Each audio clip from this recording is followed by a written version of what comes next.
निगम ने हमें अवगत नहीं कराया टेंडर के बारे में।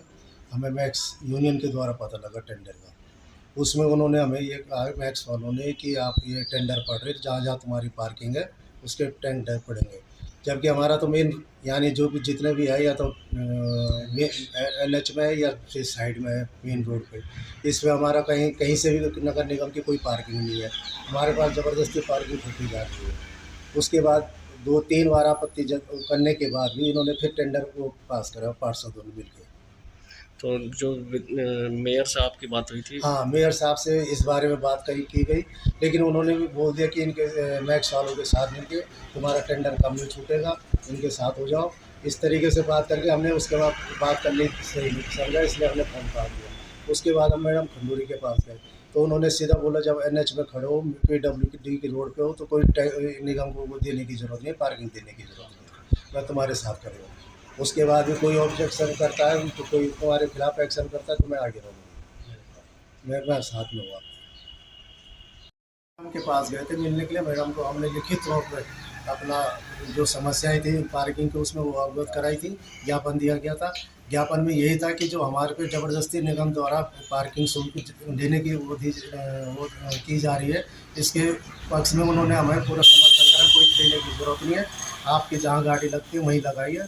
निगम यानी उसमें यानी अगर निगम ज़बरदस्ती करता है मैं आपके साथ खड़ी हूँ, मेरे पास है ना, या मैं इससे वो करूँगी। आपका क्या नाम? सुभाष चंद्र जदनी। अभी बेरोजगार हैं और अपने परिवार के भरण पोषण करने के लिए जो है एक माध्यम है, जीप के माध्यम से, ऑटो के माध्यम से, ई रिक्शा के माध्यम से, और आए दिन जो है बिना पार्किंग के उनको पुलिस परेशान करती है।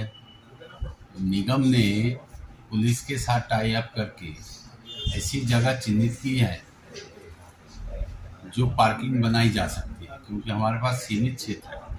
अभी कोई अलग से कहीं भूमि नहीं है कि जहां पूरी तरीके से उसको शिफ्ट कर दिया जाए। आने वाले टाइम पे प्रयास किया जा रहा है कि बड़ी पार्किंग की जाए, लेकिन फिलहाल जहां खड़े हैं एक वो ऑथेंटिक पार्किंग हो जाएगी, प्रमाणित पार्किंग हो जाएगी, ताकि पुलिस भी उनको आए दिन परेशान न करे।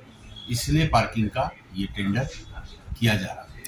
जिस प्रकार से कुछ ऑटो जो संचालक हैं और जो ऑटो यूनियन के जो अध्यक्ष हैं उनका कहना ये है कि एनएच पर और जो पीडब्ल्यूडी की रोड है उस पर पार्किंग लेने का कोई औचित्य निगम का नहीं बनता है, उसके बारे में क्या बताना चाहिए?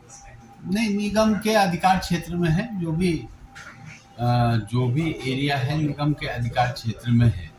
अब आप लाल बत्ती के सामने जाएंगे तो निगम की होगी, तो जहाँ उनको सुविधा देने के लिए हमने ये किया है। आए दिन जो है उनके चालान होते थे, पुलिस वाले डंडे मार देते थे, तो पुलिस के साथ बैठकर निगम ने तय किया है कि यहाँ इस स्थान पे जो है आप पार्किंग ले लीजिए, ताकि उनको ही सुविधा होगी। मैंने उनसे भी बात की है।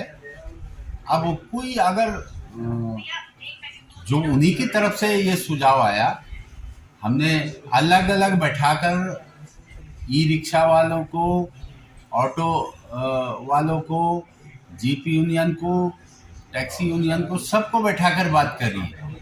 और मेरा उद्देश्य है कि वो हमारे लोकल लोग हैं, बेरोजगार लोग हैं, उनका ज़्यादा ध्यान रखकर ये किया गया है। अब आपत्ति आएगी तो हम देखेंगे उसको। जैसे ऑटो चालक जो एनएच के रोड पर, पीडब्ल्यूडी के रोड पर खड़े होते हैं, उनका कहना यह है कि एनएच के रोड पर निगम का कोई प्रावधान नहीं है पार्किंग लेने का। नहीं, इसमें जो नगर निगम एक्ट है, म्यूनसिपल कॉर्पोरेशन एक्ट है, उसमें क्लियर प्रावधान है कि रोड चाहे किसी की भी हो, जो भी नगर निगम क्षेत्र में रोड होती है उसके फुटपाथ का मैनेजमेंट पूरा नगर निगम पर होता है। तो इसमें पार्किंग की व्यवस्था भी नगर निगम द्वारा किया जा सकता है। पूर्व में भी पार्किंग जो देखा होगा कि देवगिरी रोड के सामने वाला जो एसबीआई के ठीक सामने वाली जो पार्किंग है वो भी नगर निगम द्वारा संचालित की जा रही है। तो उसमें भी बीच में विरोध हुआ था, तो उसमें भी उसको उसी तरह से संचालित किया जा रहा है, क्योंकि उसका प्रावधान है और लीगली ये चीज़ हमने बात की, जहाँ से विरोध हुआ था वो भी रख दी गई थी, तो तभी उसका संचालन किया जा रहा है। तो नियमानुसार इसका संचालन भी इसी प्रकार से किया जाएगा।